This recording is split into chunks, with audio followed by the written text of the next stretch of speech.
Et salut tout le monde, on se retrouve dans une nouvelle vidéo sur Fabrique.js. La dernière fois, nous avons vu qu'on pouvait tout simplement éditer un texte pour le mettre en gras. Si par exemple je rajoute mon texte, que je le sélectionne et que je clique sur mon bouton mettre en gras, alors il y a moyen de pouvoir le mettre en gras. Malheureusement, en fait, je voudrais bien en faire en sorte que si par exemple mon texte est déjà en gras, donc aussi je reclique sur mettre en gras, alors qu'il est déjà en gras, alors ça le remet à la normale. Pour pouvoir y arriver, en fait, il y a moyen de rajouter une petite condition supplémentaire directement dans notre fonction change to bold et de vérifier si la propriété de notre texte est déjà en gras. Si la propriété font waste est déjà en gras, alors tu vas me changer la propriété de mon texte en normal. Sinon, tu me transformes mon texte en bold. J'enregistre, je rafraîchis ma page, je rajoute mon texte, je le sélectionne, je clique sur le bouton mettre en gras, ce qui va le transformer en mettre en gras. Par contre, si je clique sur le bouton mettre en gras alors qu'il est déjà en gras, ça devrait le transformer à la normale.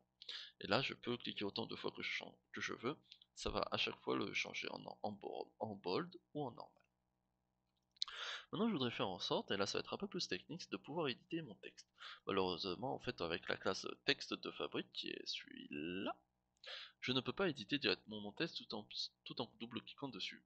Pour pouvoir y arriver, en fait, il y a une petite astuce, c'est tout simplement de rajouter en fait un input qui va permettre de récupérer la valeur de notre texte. Donc là, mon texte. Donc là, on va avoir un input qui va s'afficher, que quand je clique sur mon texte, eh bien, ça va tout simplement aller rajouter la valeur de mon texte directement dans mon input.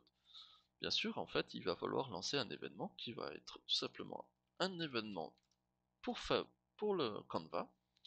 Et il y a un événement qui permet de lancer un événement avant la transformation de notre objet. Donc before transform. Ça va lancer une fonction qui va dire que mon input change to bold. Non, mon texte, pardon. Mon texte aura maintenant la valeur de l'objet texte. Et pour récupérer la valeur de mon texte, c'est tout simplement texte, qui est tout simplement la propriété qui va contenir la, la valeur de mon texte.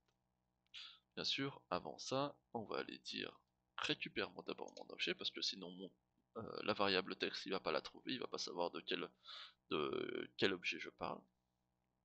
Donc d'abord on va lui dire canva get active objet pour aller récupérer l'objet actuel qui est sélectionné.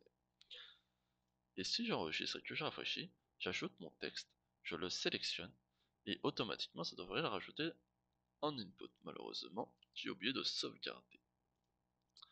Donc, hop.